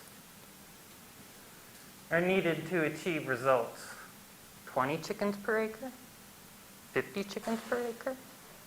100 chickens per acre? 1,000 chickens per acre? Imagine that. That's my addition. My neighborhood probably averages only 1 chicken per acre. These single chicken acres are seriously hoarding the land. Elizabeth Nelson said that. I don't know if you could hear me at home. This quote right here. Next one, same conversation. My husband said, "No chickens, Jeff." Again, let me start again so I can put this into record in the microphone. I wonder just how many coops and how many chickens are needed to achieve results. 20 chickens per acre, 50 chickens per acre, 100 chickens per acre, 1,000 chickens per acre. My neighborhood probably averages only 1 chicken per acre. These single chicken acres are seriously hoarding the land. Elizabeth Nelson, candidate for City Council, Ward 4. My husband said no chickens. Jeff, your comment is just the support I need. Chicken emoji, chicken emoji, chicken emoji, chicken emoji, chicken emoji, chicken emoji, chicken emoji, chicken emoji, chicken emoji, chicken emoji, chicken emoji, chicken emoji, chicken emoji, chicken emoji, chicken emoji. Kathy Griswold. Wow, that took 2.5 minutes already. I also want to say, Ramlawi, what you advocate at the ICPOC meeting, First, you said you want to wait for national standards of policing. Are you paying attention on what's happening in Texas? That's the national standard. That's the national standard. Do we want that in Ann Arbor? No. And lastly, you should really send the inspection reports to tenants, because there's some bad shit in there. Thank you. Is there anyone else in the room who would like to speak at public comment? Ms. Beaudry? Mayor, I do have a caller on the line. Thank you. Caller with the phone number ending in 464. Go ahead. Hello, can you hear me? Yes, we can. Thank you. This is Linda Brower in Ward 5. I want to respond to the caller or the commenter who talked about No Mo May.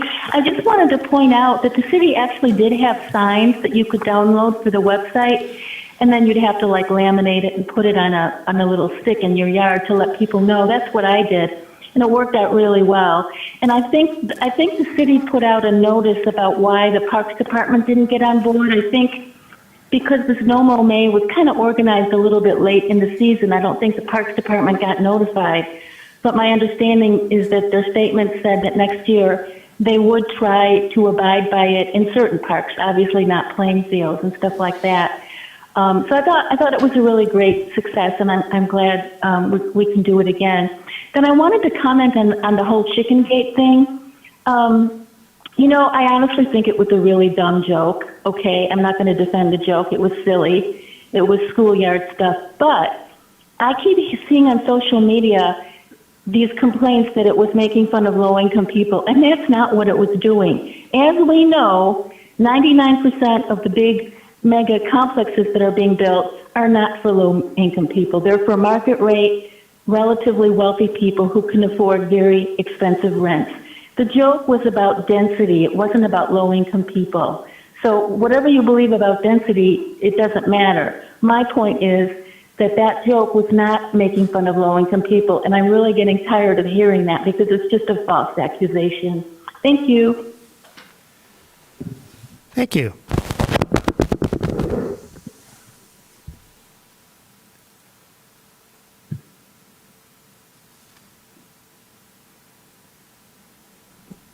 Adam Goodman, do you have a comment?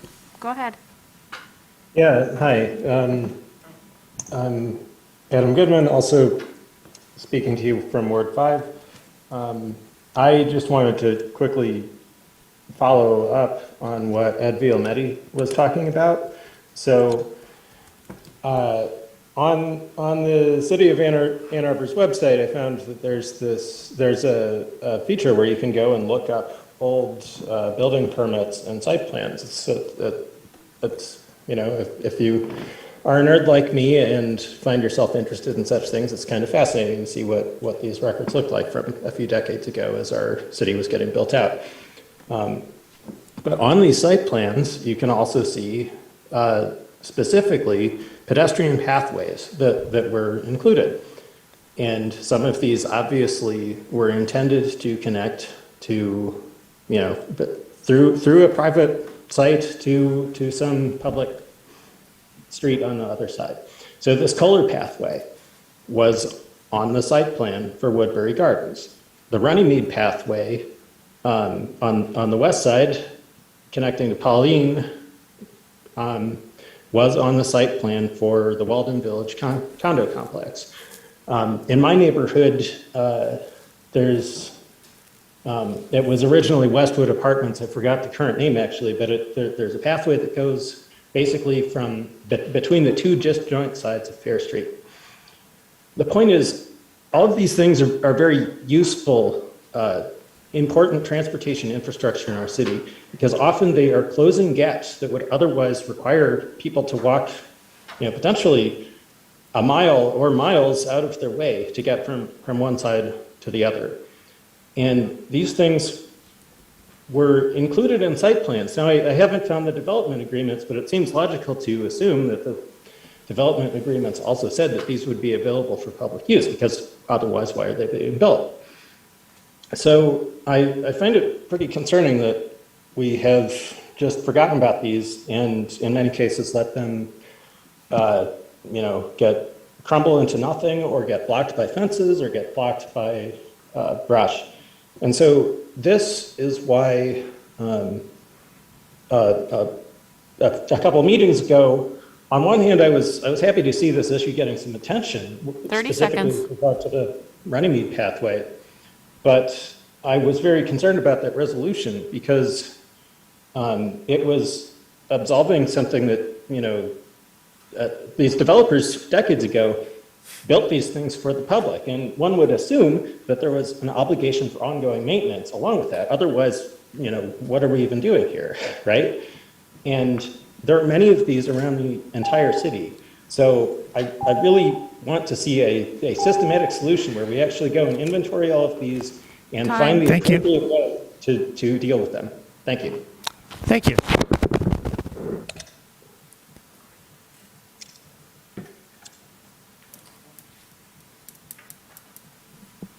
Mayor, I don't have any other callers with their hands up at this time. Thank you. Seeing no one, public comment is closed. Are there communications from council? Councilman Breyer. Thank you. I wanted to respond to a couple issues that came up in public comment. The first is they're all in the same area, but the issues of sidewalks and frankly, traffic calming is another issue that's tied into that in the area around Harpst and Jewett and Rosewood, as one of our attendees here brought up. Now, this issue was something I began to hear about really as I was campaigning. And so last year I brought together, I papered the neighborhood with brochures for a community meeting. Several residents showed up.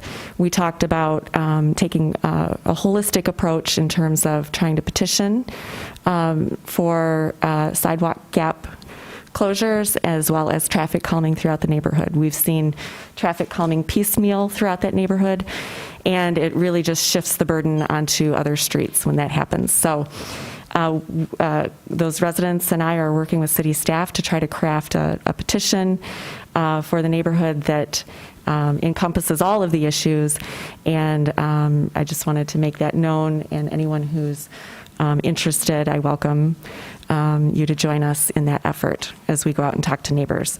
The other thing is the Kohler Road, the fence issue to Woodbury Gardens. That is another issue that was brought to my attention a few months ago, and I've been working with city staff on it. City staff is working with Woodbury Gardens, and although I don't have an update at this time, please know that city staff are actively working on it. Okay, thank you. Councilmember Hayner. Thanks, Mr. Mayor.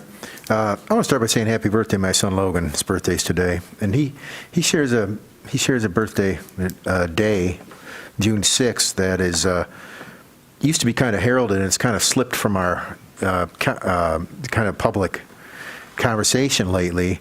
Of course, June 6th is what used to be known as, or is still known as D-Day, and so I want to dedicate my moment of silence to everybody who served and has served and continues to serve our country and in that capacity, and our veterans get a short shrift here when they come home, and that's a shame, and hopefully we can do more about that. June 6th is well known for the invasions at Normandy, and 150,000 some riflemen went there and supposedly saved the world from fascism. So a well-regulated militia has its purposes. Unfortunately, in our violent and gun-happy culture, I mean, try and see a movie without a gun in it, right? It's gotten well out of hand, of course. So I participated in No Mo May, and for my trouble, I got a ticket from the city. So we have sort of a snitch culture that's created around community standards. Anyone can anonymously complain about anyone for anything, and then a community standards officer is dutifully dispatched year after year, week after week, to have to decide if there's a violation. And we could stand to do something about that, because I imagine the most frustrating thing it is for folks who are beset upon with one of these tickets is that the standards officer doesn't look up and down the block when they're out there anyway and write tickets to everybody else who's in violation of the exact same thing. And that's a problem we have, and I don't know how that's going to get fixed. We also have problems with sidewalk gap priorities. In my ward alone, we have a couple streets where they serve Avalon housing and other housing areas, and they haven't had a sidewalk there, and those sidewalks have been bitterly fought by residents who don't want a sidewalk in front of their house. And I don't know what we're going to do about that, but we definitely need to review our sidewalk prioritization. I know we worked the matrix, but it hasn't been enough. So. Further communication from council. Councilmember Griswold. I want to clarify my statements about lawyers on autopilot and my extreme frustration with the Gelman plume is not in any way directed at our new city attorney, and I am thrilled that she brings a very valuable skill set to the city. However, we have struggled for many, many years, and MS4 is still being discussed and debated. MS4 is the dioxin tainted water that is seeping into the Allen Creek drain. I did bring forward a resolution for our county to address that, and it is being discussed at all levels of government up to the federal level, and hopefully something will be done. I also want to mention that I was talking to the Lieutenant Governor Garland Gilchrist. He's a fellow U of M grad, and mentioned the resolution for U of M housing, and his response was take a look at the governor's housing plan. So I would encourage anyone who's interested in getting workforce housing in the near future, contact me, and let's see what the governor is doing and what can be done here in Ann Arbor. And lastly, we had a tragedy on the railroad tracks, and I know that in the CIP is a proposal for a underpass of the railroad tracks, and I would like to ask staff if there's any way we can move that forward and possibly use federal or state funds to get that underpass in. It's desperately needed. Thank you. Councilmember Briggs. Thanks. Wanted to continue on with the theme of sidewalk gaps. Appreciate that issue was raised during public comment. As Councilmember Hayner mentioned, there is a matrix which has been updated by staff and is used as a tool to identify where sidewalk gaps are filled. This isn't something that is led by council, though certainly council policy has influenced some of those priorities in terms of thinking about access to parks and schools and transit and other important other destinations. Based on I'm actually not exactly familiar with the place that you're suggesting, but based on the built environment that you suggested, I'm actually questioning whether or not that was actually funded by our sidewalk millage, because it sounds like it was not single-family residential. But we can look into that. But rest assured that that is not something that council influences. But certainly we need to identify what our priorities are in filling our sidewalk gaps. We know that we have too many in our community, and that is something that, despite the fact that the community has been very generous in recognizing this as a community priority, it's going to take many years to fill them. Councilmember O'Malley. Thank you. I just want to talk about a couple, I guess, successes that I had early on here, and one is getting the sidewalk gap millage on a ballot and approved. I worked with former city administrator and other former colleagues to get that on the ballot, and now we're raising money on an annual basis, not putting those costs on and burdening homes and homeowners and property owners, and the amount is now shared equally amongst the community, and that is something I think that is helping some sidewalk gaps be filled right now. Another one is the MRF. The MRF is back up and running. That was about to be scrapped and not used, and unfortunately we saved it. And there's an announcement that came out today. They'll be re-stickering the carts. We will not be accepting shredded paper or scrap metal in the carts, and plastics only, I think, 1, 2, and 5. So in the next few weeks, the city has contracted a company to come out and relabel our recycling carts so we can do a better job of recycling. We have to get our contamination rate down, and in order to abide by the contract that we signed with Recycle Ann Arbor. I also just think as a body, I don't think we're doing as good as I would wish a board to do when it comes to their money. I've seen hundreds of thousands of dollars this year be misallocated or not getting the kind of return on investment we deserve as a community. I'm disappointed that the over $500,000 in budget amendments that I brought forward for COFU funding were not approved, and now we're facing a big shortfall here in this community. It's a failure of leadership on this board. It's a failure of our priorities and where our priorities are. Thank you, Councilmember. Councilmember Song. So the new Human Services Partnership is actually, the process is ongoing. There's another summer grant, mini grant opportunity that's happening this summer. There are high impact grants that are happening this fall, winter. We allocated $1.6 million from ARPA money, $1 million from our general budget. The county, after advocates came forward, rightly increased their general budget allocation and also looked at structural funding from the county. We are part of the county. The county received $70 million in ARPA funding.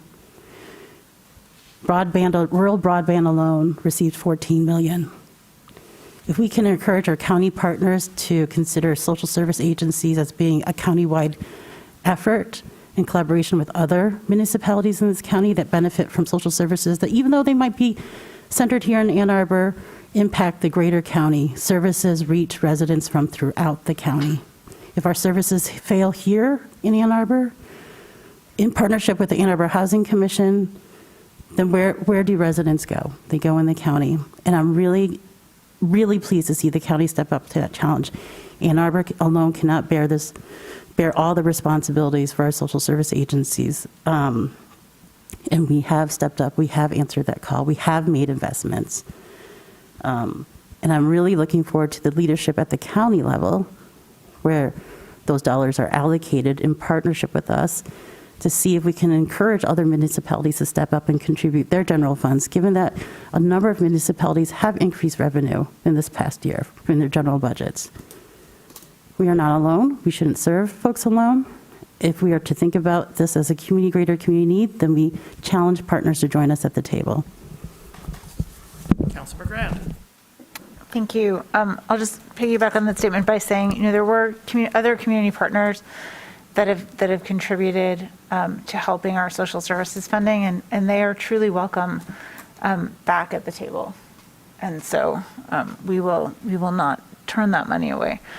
I also just want to remind the public that if you haven't had a chance to provide your input on the Parks and Recreation Open Space Plan or the PROS Plan, it's not too late. You can do so tomorrow until 11:59 p.m. And a lot of decisions that get made about parks funding and spending, this is really our kind of gold standard in terms of public input. So if you are someone who, say, in the last 5 years has enjoyed playing pickleball at one of our courts, that has a lot to do with public input from the PROS Plan. So if there's something that you're not seeing in our parks, I definitely encourage you to fill that out, or something that you really like and you want to see us continue to do it.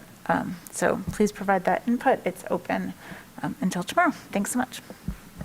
Further communication from council. May I have a motion to adjourn, please? Moved by Councilmember Griswold, seconded by Councilmember Wamlawi. Discussion. All in favor? Opposed? We're adjourned.